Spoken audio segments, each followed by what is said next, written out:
Trenuj w sprzęcie dla najlepszych. Wejdź na groundgame.com.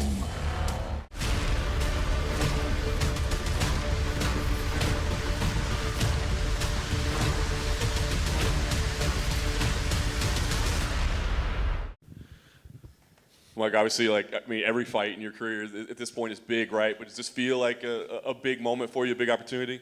Yeah, for sure. I mean, every fight's like you said. Every fight's a big opportunity. Got a super tough opponent in front of me. I know a lot of people are going to start fielding questions about what comes next and who could possibly be next for Kamaru Usman. And I know I had touched on it like prior to the fight being signed and early on in the camp. But at this point, I'm not looking far ahead. I'm not looking at who could be next or what could come after this fight.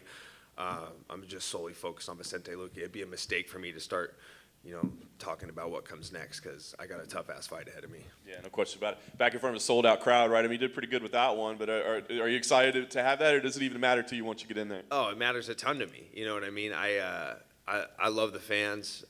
They're the beating heart and the backbone of the sport. I always say that. None of us would be here. You guys wouldn't be here. I wouldn't be here if we didn't have people tuning in for these fights. So I'm very excited to get out there in front of a sold-out crowd. The only thing it's missing is I wish my teammate was fighting with me on the card still.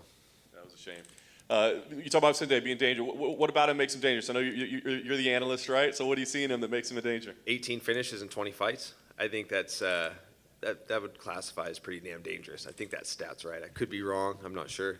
Winging it. But, yeah, I mean, and it's not just the punching power. I mean, he's got submissions. We saw what he did to Tyron Woodley, a guy that's never been submitted in his career. And somehow he got his neck. Tyron doesn't really have a neck. He's pretty stacked, so he found a way to get to his neck, and that makes him dangerous. It's the dual threat. He can submit you, he can knock you out. That's what makes him super tough. That's what makes him super dangerous, and he's not afraid to go for it. So, yeah, that's what makes him so dangerous. So you think it's unfair? Like some people, I think it's if it's on the feet, he's winning the fight. If it's on the ground, you're definitely winning. I mean, do you feel like it's even dangerous on the ground for you? Is this not a striker versus grappler fight?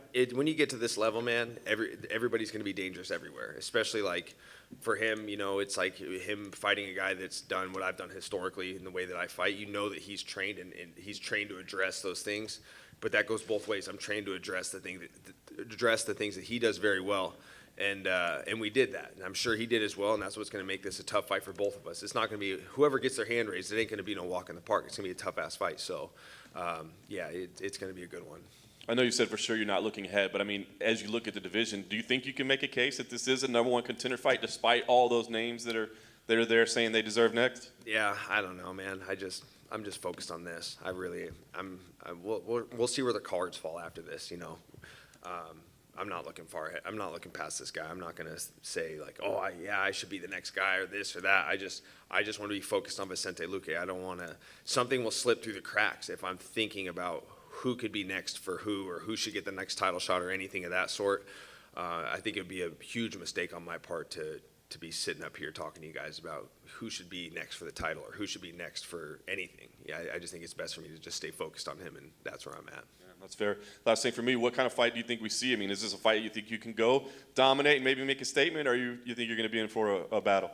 I think I'm in for a battle. If it's the earlier of the two, great. That would be awesome. But yeah, there's no guaranteeing that when you're fighting a guy in Vicente Luque. I mean, he's a guy, before I was ever at welterweight, I'll never forget his knockout over Urbina, one of my favorite knockouts in the UFC. And now I'm like, I got to fight the guy who's got one of my favorite knockouts in the UFC. Great, But to get to where I want to go, to get to where I want to go in the sport and where my goals are, this is the guy that I got to fight to get there. So whether I walk through the fire or whether it's smooth sailing, I'm ready for whatever. But I anticipate a really tough fight.